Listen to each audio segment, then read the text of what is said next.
Hello, we are the Voices of Experience. Four pals from Toronto, Canada. All of us with quite a few miles traveled already down life's highway.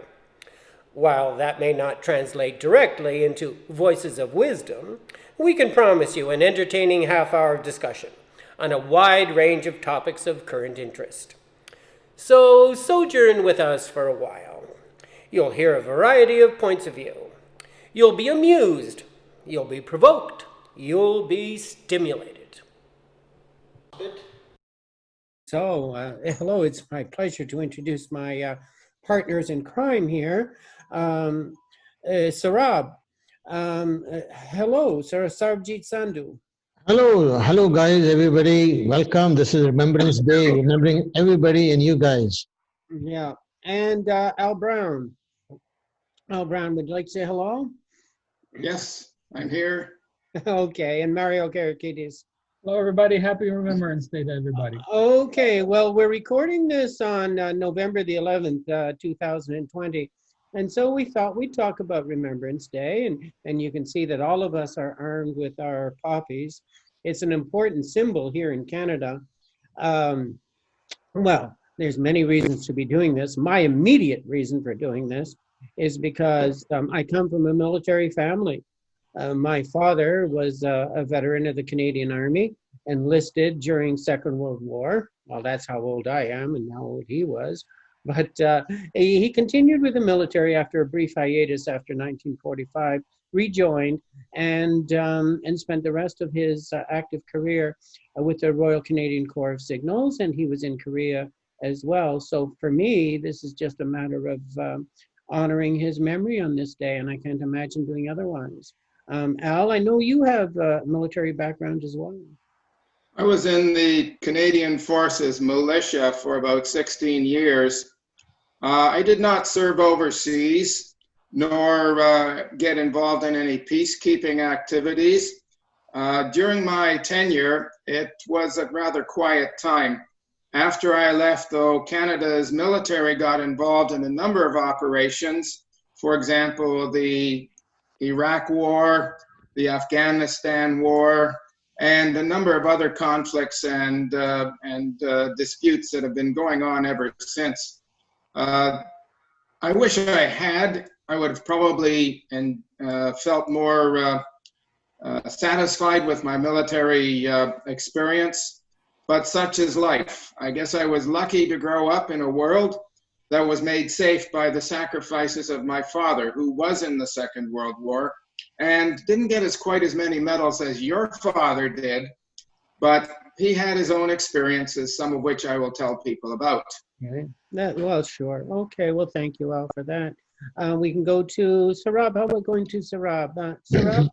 Well, as it happens, my father was in the Air Force too. My brother was in the Army, and my grandfather, that's my wife's grandfather, he was in the First World War. He died somewhere in Egypt. He was in the 61 Cavalry. He was a horseman. And he actually was overseas when the unit was killed. So he got some sort of a medal in the First World War. Mm. And like we've been using this moment in India also when we were in school. We used to every day. This called we used to call it the Day of the Fallen Soldier or Remembrance Day. And every station we were in when I was young, we used to have this day, and I continued here in Canada too. And it's a good time to remember all your ancestors who fought for you and who you think of them today also. Yeah, well, you know what? We really need to do that, don't we? It's the least, it's the least duty we owe to our forebears. Mario, let's have you share some of your thoughts. From my family, there was nobody that served in the military. Um, so I'm a standalone as far as I'm from the group over here. But I can tell you my family experienced the horrors of war. My parents lived in Greece during the horrors of World War II. They were children at that particular time. And the stories that I have heard through them, and also that affected their family. My mother had a brother that died because of a Bulgarian soldier who, Bulgarians, even though they weren't included in the Axis back in World War II, they had invaded northern Greece at the time, taking an opportunity to take over parts of northern Greece. And the soldier actually shook her brother to near death, and the little boy died shortly that night afterwards. So there's a lot of things that they've told me about hangings that they've seen on the streets, and the German boots and the soldiers, and so it is an insanity that they basically instilled in me to avoid and to fight against and to defend the freedoms that other people have died for, and not only soldiers but also innocent people that got wrapped into this. Yeah, yeah. Okay. Well, thank you for those thoughts. You know, as time goes by, gentlemen, I'm finding it more significant every November 11th, more significant, not less. I must tell you, now this you're going to find a little strange, because I've told you how my father was career military. My mother as well participated in the Second World War. She was a nurse in Britain. She was British, and as a very young lady was a nurse in England, and of course that's how they met. So many tens of thousands Canadian soldiers went over to England and brought back war brides. But what I mean to say here is that I never, and I mean not even once, in all the time I was growing up, heard them talk about or describe their war experiences. I mean, isn't that amazing? No stories, not one. And I didn't have the wit at the time to ask them to share. And now, of course, they passed on, and I don't have that opportunity anymore. Gosh, well, how unfortunate. Sarab? Andrew, I just want, sorry, go ahead. I just want to know, why is a poppy used? Why not anything else? Why is it a poppy? Anybody tell me that? Yeah, well, I can address that. I will. Al, what did you want to say?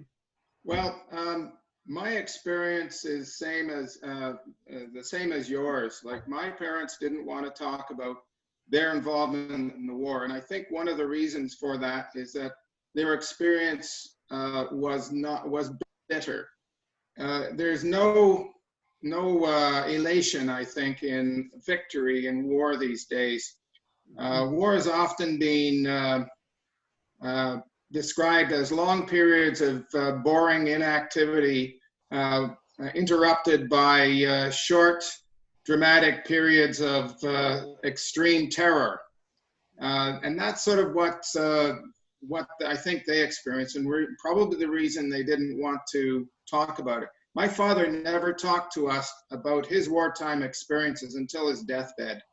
Yeah. And what I did hear from him was in casual conversations that he had with other people that survived that war. I remember him telling another fellow, a Dutchman, who happened to be over here, he immigrated at the same time, about what they'd done in northern Germany.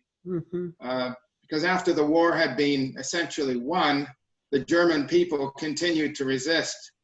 And they basically expended their excess ammunition, artillery ammunition, leveling the city of Hamburg, really? Because of all of because the people would not stop fighting. They just wouldn't. There was no victory. There was no sense of victory in what happened, and the people, the enemy, did not accept defeat. So it was a bitter experience all over. You like to think, at least I've been told, that people say that the Second World War, because of the circumstances, was a good war, but I don't think there is such a war. No. Well, it was a just war, though. That's what they're talking about. If they hadn't fought that war, then the Nazis would have overrun Europe, and modern history would have been entirely different. Entirely different. Well, if they hadn't made Germany bitter and twisted after the First World War, well, now you're getting then they into wouldn't history. have been a second. Well, you're right. The Treaty of Versailles, which crippled Germany in terms of reparations and payments for the next decade and a half. And that was, you're right. I mean, exactly. That's what led to the rise of Nazi Germany. But they didn't make Yeah. that mistake after the Second World War. They did not make that same mistake. The Marshall Plan. It's the Marshall Plan that rescued Europe and brought them within a few short years out of the rubble, out of the destruction and misery, and set Europe back on its feet. And of course, that was definitive for the history of the next few decades. Now, let me address Sarab's question. He's talking about the poppy. I'm going to share my screen with you, if I may, for a little bit here. I've got, just a second here. Yeah, I've got something here I can share with you. And this is something that I used to do with the children in my school.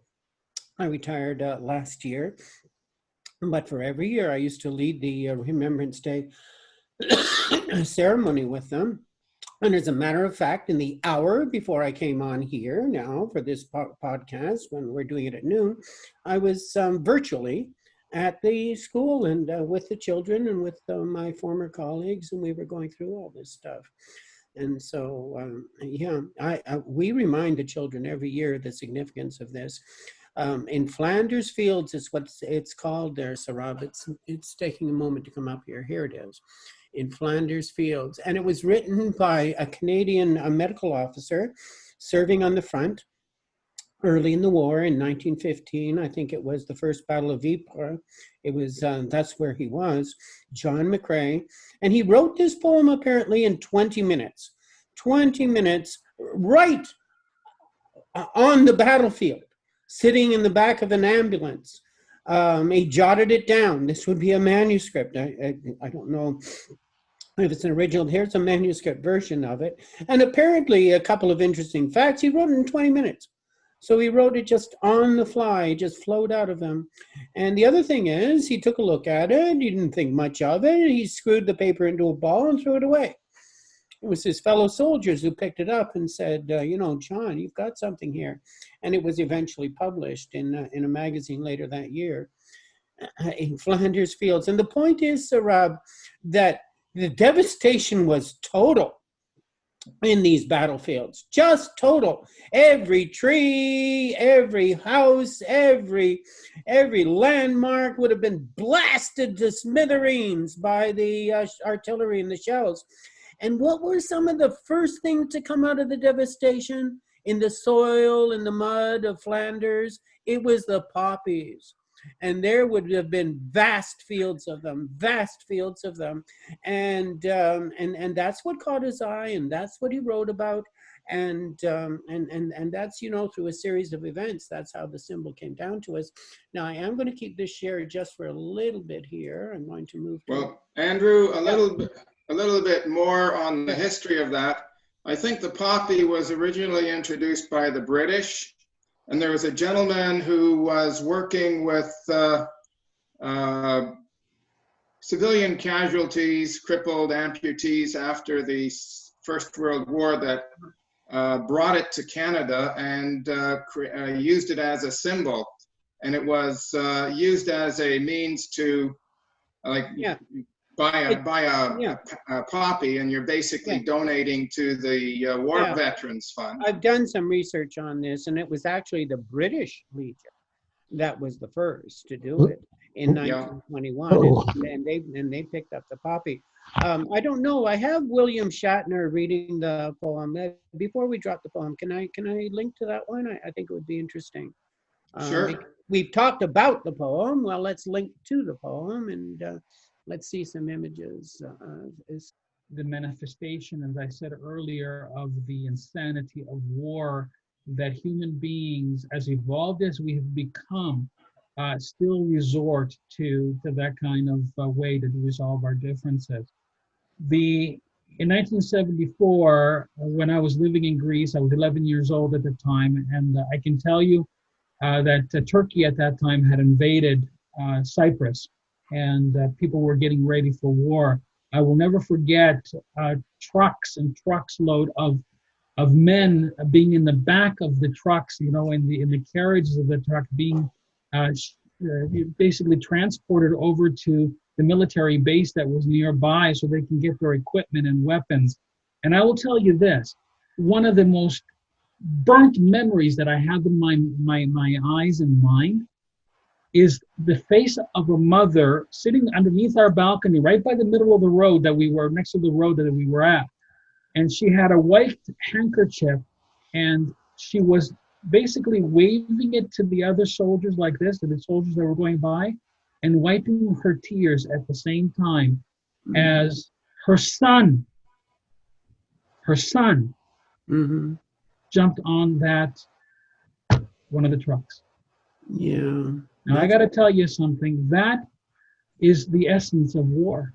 Mm. The essence of the expectation that somebody's going to die and you're going to lose somebody because of politicians not being able to figure out a way to stop it, and allowing and humanity and societies allowing criminals, allowing evil people to take over, while, as they always say, you know, the greatest danger of evil coming in is if the majority does nothing to stop it. And I saw that firsthand. Thankfully, it didn't go off to being a full-fledged war. It was a conflict that lasted a while, but Turkey has still got Cyprus.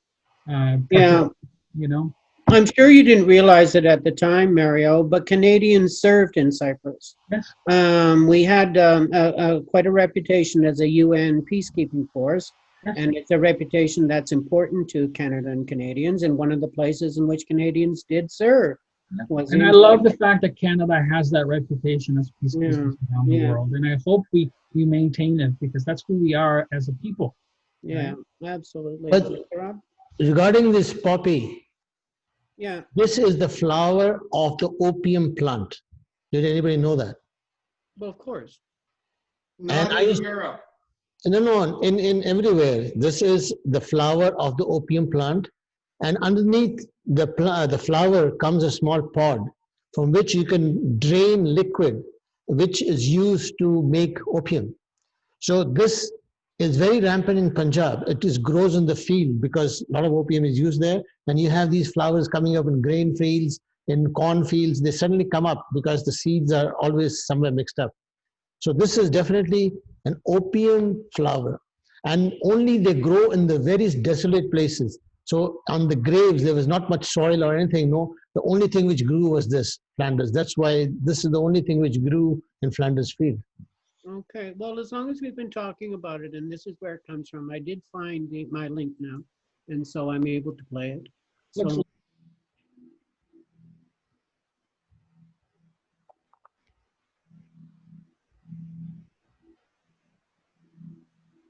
In Flanders fields, the poppies blow between the crosses, row on row that mark our place. And in the sky, the larks, still bravely singing, fly, scarce heard amid the guns below. We are the dead. Short days ago we lived, felt dawn, saw sunset glow, loved and were loved. And now we lie in Flanders fields. Take up our quarrel with the foe. To you from failing hands, we throw the torch. Be yours to hold it high. If ye break faith, with us you die. We shall not sleep, though poppies grow in Flanders fields. There we go. Yeah, a couple of years ago for the centenary of the end of the First World War. So there we go, and that's what we're talking about here, and so. I salute to everybody, all the What I did with the kids and what I do every year is I play the last post for them, Al, and then we have our 1 minute of silence, and then play Reveille and then the Canadian National Anthem. So that's the way we do it. In any case, are we, is final words, anyone? I just pray that we find a way to stop this from Yeah. happening again. Yeah, You absolutely. know, Okay. and when circumstances do come that conflicts are there, which they are inevitable, that we, err towards life rather than killing each other to resolve a conflict. Let's give instead of take. Well, there we go. There we go. Lest we forget. Lest we Lest we forget. So thank you very much, everyone, and Thank you. this has been